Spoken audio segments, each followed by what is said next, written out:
मैं बहुत ही गौर से इस लड़की की तरफ देख रहा था। इसे 5 लेडी कांस्टेबल पकड़कर जेल के उस हिस्से में लेकर जा रही थी जो सबसे नीचे था। ये वो जगह थी जहां सिर्फ खूंखार और बहुत ही पेशेवर कातिलों को रखा जाता था और उन्हें यहाँ रखकर टॉर्चर किया जाता था। यानी वो मुजरिम जिन्होंने बहुत ही बेदर्दी से किसी का खून कर दिया हो। इस लड़की के केस में तो 2 ही सुनवाइयों में जज साहब ने फैसला सुना दिया था और इसे उम्र कैद हो चुकी थी। बड़े बड़े अपराधी और कातिल इस लड़की से डर रहे थे। अभी वो लड़की इन लेडी कांस्टेबल के हाथों से खुद को छुड़ाने की कोशिश कर रही थी और वो लेडी कांस्टेबल के हाथों से छूटने लगी तो एक बहुत ही हट्टा कट्टा पुलिस वाला आगे आया और उसने जोर से इस लड़की के गाल पर थप्पड़ मार दिया। थप्पड़ उसने इतनी जोर से मारा था कि उस लड़की के सामने का दांत टूट गया और इस लड़की ने उसे सर झटक कर फेंक दिया। इस लड़की के होठों से खून निकलने लगा और वो बहुत ही गुस्से भरी आंखों से उस इंस्पेक्टर को देखकर बोली, कमीने, तेरे इन्हीं हाथों को काटकर अपने पालतू कुत्तों को खिला दूंगी। याद रखना, मुझे कोई कमज़ोर लड़की समझने की कोशिश मत करना तुम लोग। वो कुछ और कहती, इससे पहले एक और थप्पड़ उस इंस्पेक्टर ने उसके चेहरे पर मार दिया और वो गिर गई। लेडी कांस्टेबल ने जेल का दरवाज़ा खोला और उसे घसीटकर अंदर फेंक दिया और गुस्से में बोली, ये धमकी अब तू किसी और को देना। अब तू हमारी हिरासत में है और तब तक यहाँ है जब तक तेरी सांसें चल रही हैं। जिस दिन तू मर जाएगी उसी दिन तुझे यहाँ से आज़ादी मिलेगी। लेडी कांस्टेबल और उस इंस्पेक्टर ने उसे बहुत बुरा भला सुनाया और गालियाँ देकर वहाँ से चले गए और वो लड़की ज़मीन पर बैठी अपने मुंह से निकलता हुआ खून बहुत ही बेदर्दी से साफ कर रही थी, लेकिन उसका खून नहीं रुक रहा था। फिर वो दीवारों को पीटने लगी।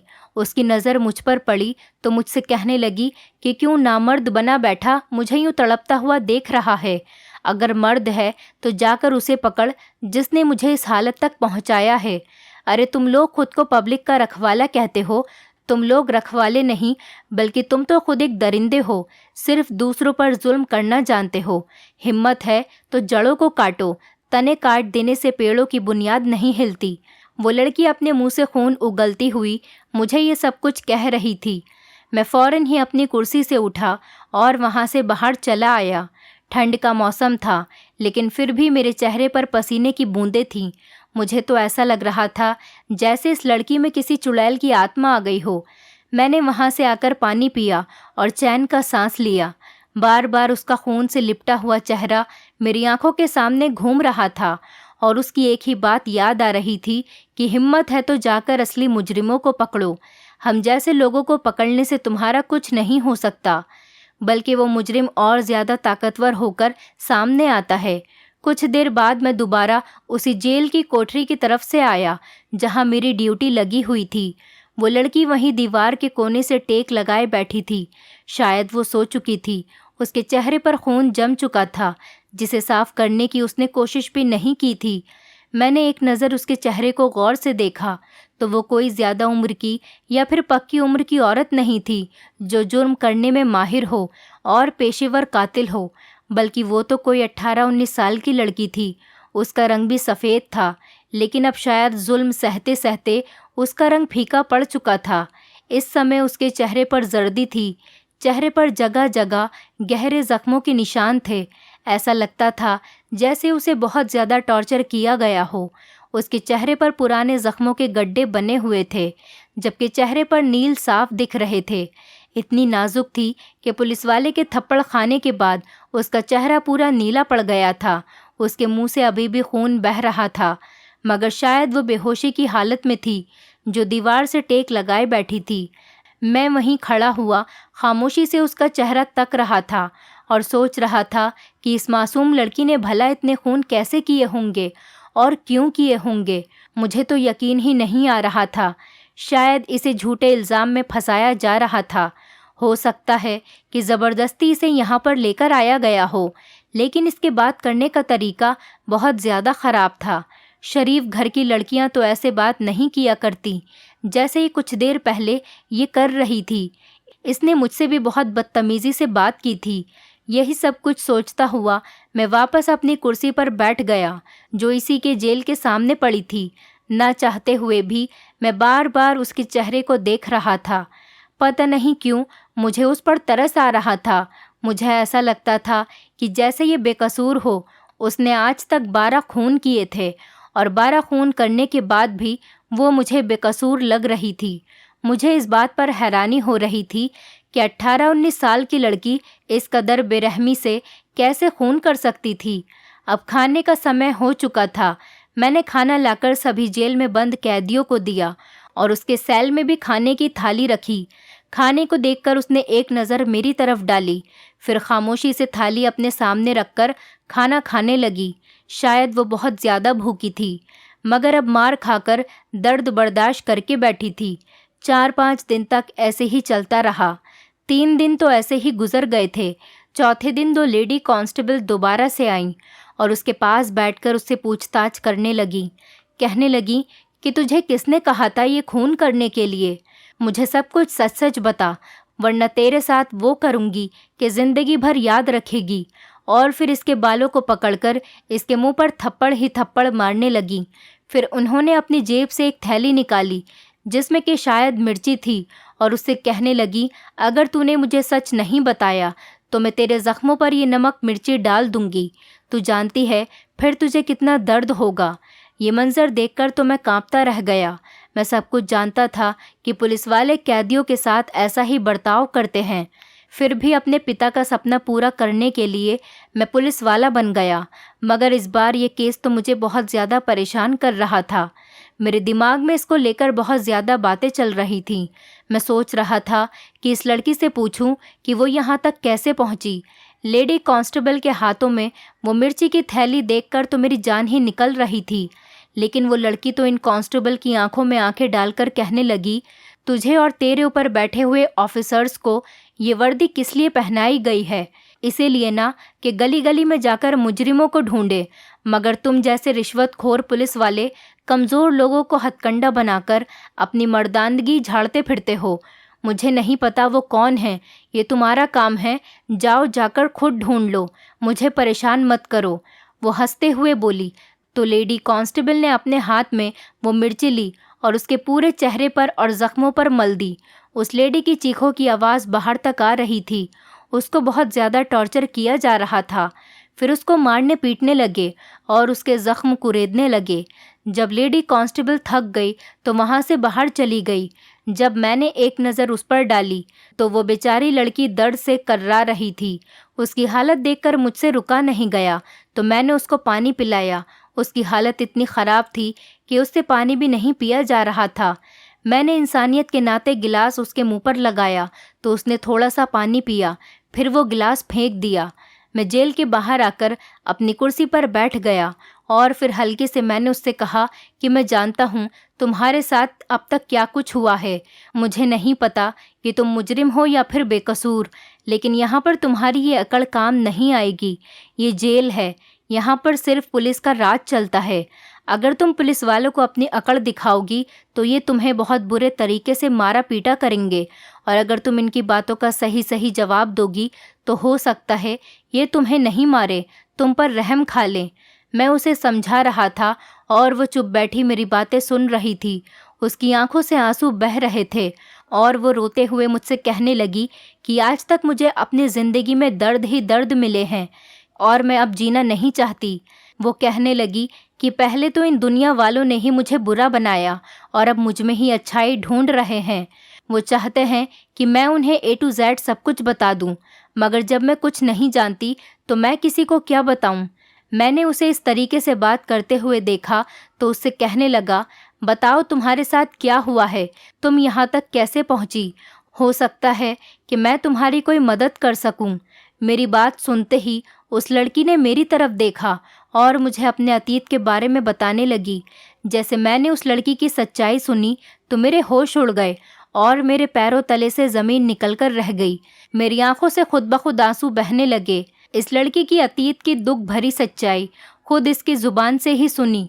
वो कहने लगी कि मैं उस समय 10 साल की थी जब मैं रोज़ाना अपने मोहल्ले के एक स्कूल में पढ़ने जाती थी, लेकिन किसी वजह से वो स्कूल बंद हो गया और मजबूरन मेरे माता पिता ने मेरा एडमिशन शहर के स्कूल में करवा दिया। मेरे साथ मेरे गांव की 3 सहेलियां भी जाती थीं। पिताजी ने हमारे लिए एक टैक्सी लगवा दी थी जिसमें बैठकर हम चारों स्कूल जाती थीं।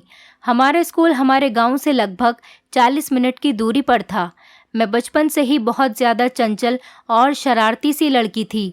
हर समय मैं शरारत और खेल कूद में लगी रहती थी। मैं अपने दोस्तों को भी हर समय हंसाती रहती। गर्मियों के दिन थे और उस दिन बहुत ज़्यादा गर्मी हो रही थी। जब हमारे स्कूल की छुट्टी हुई और हम स्कूल के बाहर आए तो हमारी टैक्सी बाहर ही खड़ी थी।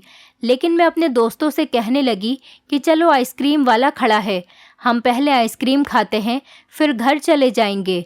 मेरी दोस्त मुझसे मना करने लगी कि टैक्सी वाला आ चुका है, घर चलते हैं। इतनी गर्मी में धूप में जाने का तो बिल्कुल भी दिल नहीं कर रहा, मगर मैं उनसे ज़िद करने लगी और कहने लगी कि ठीक है, चलो आइसक्रीम ले लेते हैं और टैक्सी में बैठकर खाते हुए जाएंगे, बहुत मज़ा आएगा। जब मैंने अपने दोस्तों से ज़िद की तो उन्होंने मेरी बात मान ली और हम चारों इस आइसक्रीम के ठेले के पास चले गए। अभी हमने ठेले वाले से आइसक्रीम ली थी और हम मुड़ ही रहे थे। आज एक वैन हमारे पास आकर रुकी और हमारा रास्ता ब्लॉक कर दिया। उसी समय इस गाड़ी के पीछे वाला दरवाज़ा खुला और 2 अजीब से दिखने वाले आदमियों ने हम चारों को पकड़कर गाड़ी में खींच लिया। हम चीखते चिल्लाते रहे। इस समय वहाँ बहुत ज़्यादा भीड़ थी, लोग आ जा रहे थे, फिर भी किसी ने हमें बचाने की कोशिश तक नहीं की, क्योंकि ये सब कुछ बहुत ज़्यादा अचानक हुआ था। जब तक लोगों को समझ आता कि यहाँ पर क्या हुआ है, तब तक बहुत देर हो चुकी थी। हम लोग चीखते चिल्लाते रहे। मैं बार बार गाड़ी का दरवाज़ा खोलने की कोशिश कर रही थी, लेकिन कुछ भी मुमकिन नहीं था। तभी मेरे पीछे बैठे एक आदमी ने मेरी गर्दन में इंजेक्शन लगा दिया, जिससे मेरे पूरे शरीर में जान जाती हुई महसूस हुई और मैं पूरे तरीके से सुन्न हो गई। कुछ ही मिनटों में ही मैं पूरी बेहोश हो चुकी थी। मेरी आंखें बंद हो चुकी थीं। पता नहीं मेरे साथ आगे क्या होने वाला था। मैं अपने माता पिता की इकलौती बेटी थी। मेरे दिमाग में आखिरी बार अपने माता पिता का ही ख्याल आया था। मुझे होश आया तो मैं एक कमरे में बंद थी। मेरी आंखें खुली तो मेरे आसपास से सिसकियों और रोने की आवाज़ें आने लगीं। मुझे सब कुछ याद आया तो मैं एकदम उठकर बैठ गई। मेरा पूरा शरीर बहुत ज़्यादा दर्द कर रहा था। ऐसा लग रहा था जैसे मैंने बहुत मेहनत की हो। जब मैं उठकर बैठी तो मुझे चक्कर आ रहे थे। मैंने अपनी गर्दन घुमाकर आसपास देखा तो वहाँ मुझे और भी कई सारी लड़कियाँ दिखीं। यहाँ तो बहुत ज़्यादा लड़कियाँ थीं। इस कमरे में लगभग 35 से 40 लड़कियाँ थीं, जो मुझे देखकर और ज़्यादा रोने लगीं। इनमें से किसी के चेहरे पर ज़ख्मों के निशान थे और कुछ लड़कियाँ रस्सियों से बंधी हुई थीं। मैं हैरानी से लड़कियों को देखने लगी। मेरी दोस्त भी वहीं पर थीं। मेरा चेहरा देखकर मेरे गले से लगकर रोने लगीं और कहने लगीं, आरती, हम यहाँ कहाँ आ गए? ये लोग हमें कहाँ पर लेकर आ गए और हम यहाँ क्यों आ गए? हमें घर जाना है। वो मुझे गले लगाकर बहुत ज़्यादा रोने लगीं और मैं भी उनके साथ बराबर रोए जा रही थी। पता नहीं हमारे साथ आगे क्या होने वाला था। हम एक दूसरे से गले लगकर रो रहे थे कि अचानक दरवाज़ा खुला। दरवाज़ा खुलने की आवाज़ सुनते ही सभी लड़कियां डरकर और सहम कर एक दूसरे का हाथ पकड़ने लगीं। वो बहुत ज़्यादा डरी हुई थी, जैसे कोई जल्लाद वहाँ आ गया हो। कमरे में एक आदमी आया जो देखने में बहुत ज़्यादा ख़तरनाक था। उसका चेहरा देखते ही डर लग रहा था। उसे देखते ही पता चल रहा था कि वो कितना जालिम आदमी है। वो अंदर आया और आकर कहने लगा, हमारी गैंग में तुम सबका स्वागत है। आज से तुम लोग हमारी गैंग की मेंबर हो और वही करोगी जो हम तुम लोगों से कहेंगे। अगर तुम लोगों ने हमारी बात नहीं मानी तो तुम जानती हो हम तुम्हारे साथ क्या कर सकते हैं। वो हम सबको एक एक करके कमरे से बाहर लेकर आया। डर की वजह से हम सब लड़कियां एक दूसरे का हाथ पकड़े हुए थे। जब बाहर आकर देखा तो मेरी चीख निकल गई, क्योंकि वहाँ ज़मीन पर बहुत सारा खून पड़ा था और 4 लड़कियां टुकड़े टुकड़े हुई ज़मीन पर पड़ी थीं। एक बॉक्स में उनका दिल और गुर्दे वगैरह निकाल कर रखे गए थे। वो कहने लगा कि जो भी हमारी बात नहीं मानता, हम उसे इस दुनिया से ऐसे ही उठा देते हैं और फिर उनके शरीर के ख़ास ख़ास हिस्से निकालकर लाखों रुपयों में बेच देते हैं, ताकि इनकी कुर्बानी बर्बाद न जाए और हमें भी कुछ फ़ायदा हो। ये कहकर वो ज़ोर ज़ोर से हंसने लगा। फिर उसने हमें एक प्रोजेक्टर पर वीडियो चलाकर दिखाई, जिसमें पूरी ट्रेनिंग थी। वो कहने लगा कि तुम लोगों को घरों में जाकर भीख मांगना होगा और उस घर को अच्छे तरीके से देखना है, कहाँ क्या चीज़ रखी हुई है, और इस बात का पता लगाना है कि किस घर में कितने लोग हैं और कितना कमाते हैं। इस घर की पूरी जानकारी निकालकर तुम हमें बताओगी।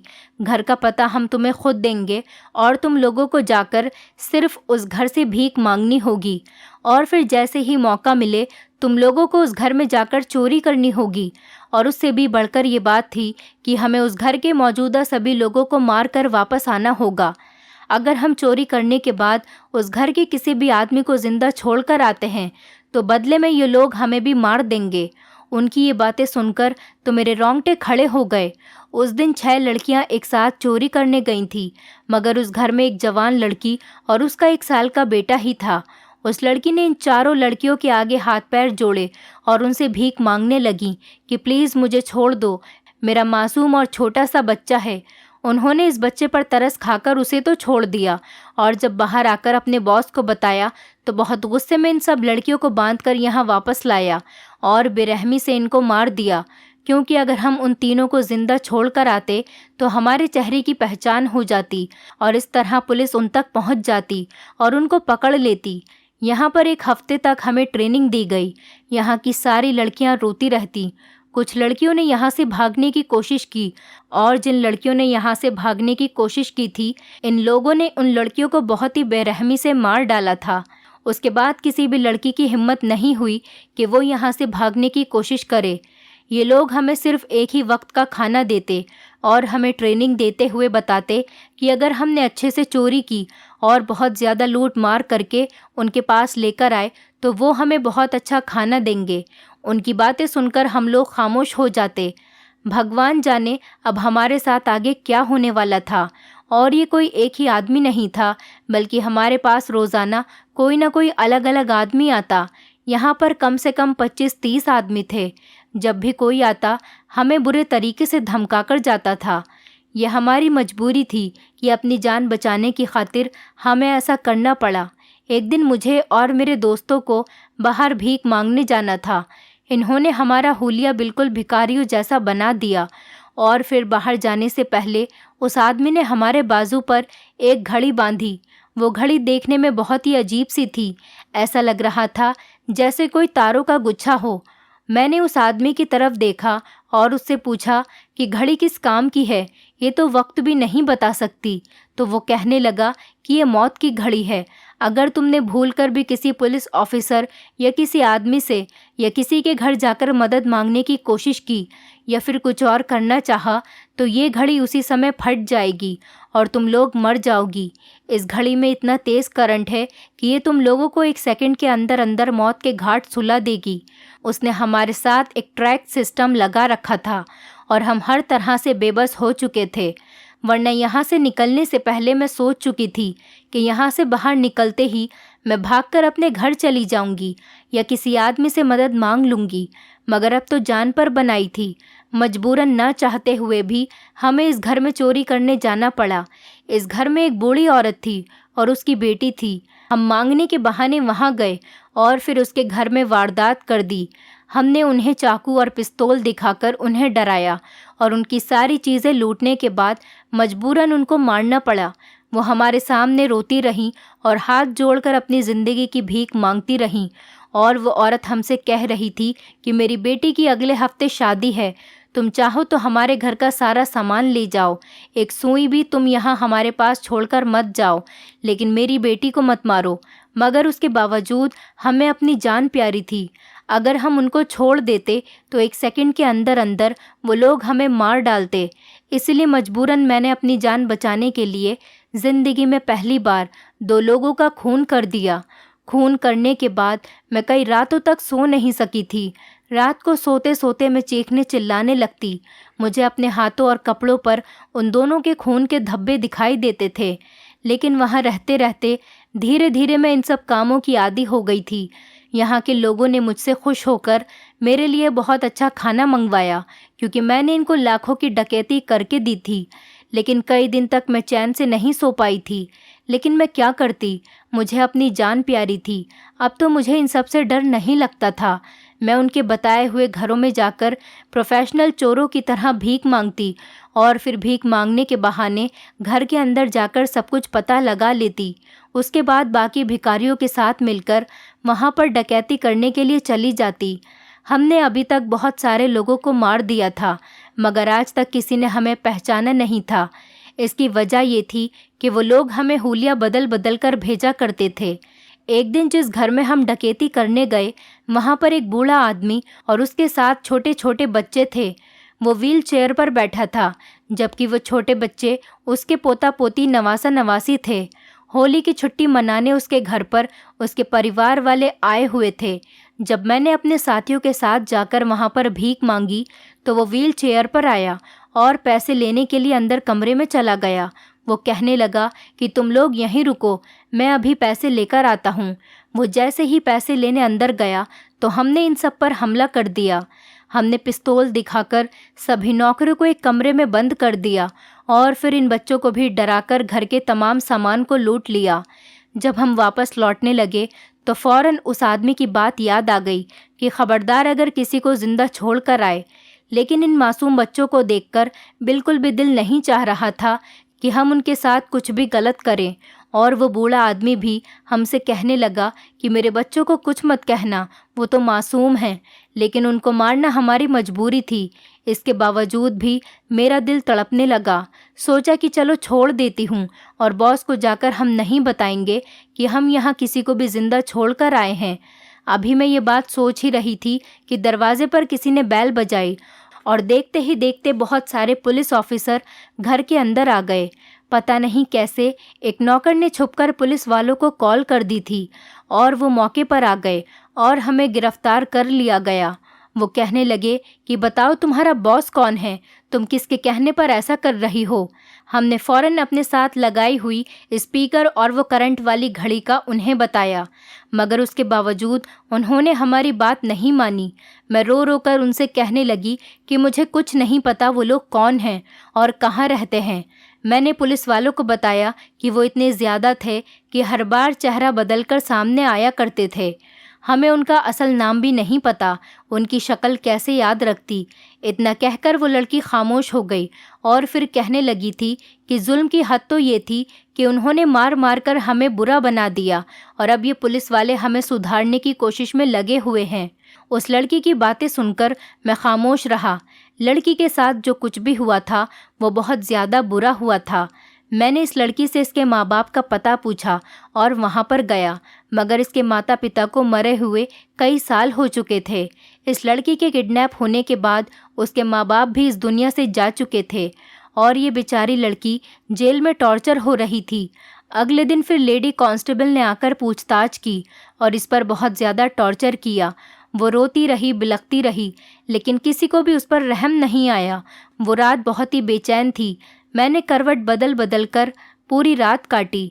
सुबह जब जेल आया, जेल के बाहर एक स्ट्रेचर पर सफ़ेद कपड़ों में लिपटी हुई एक लाश रखी थी।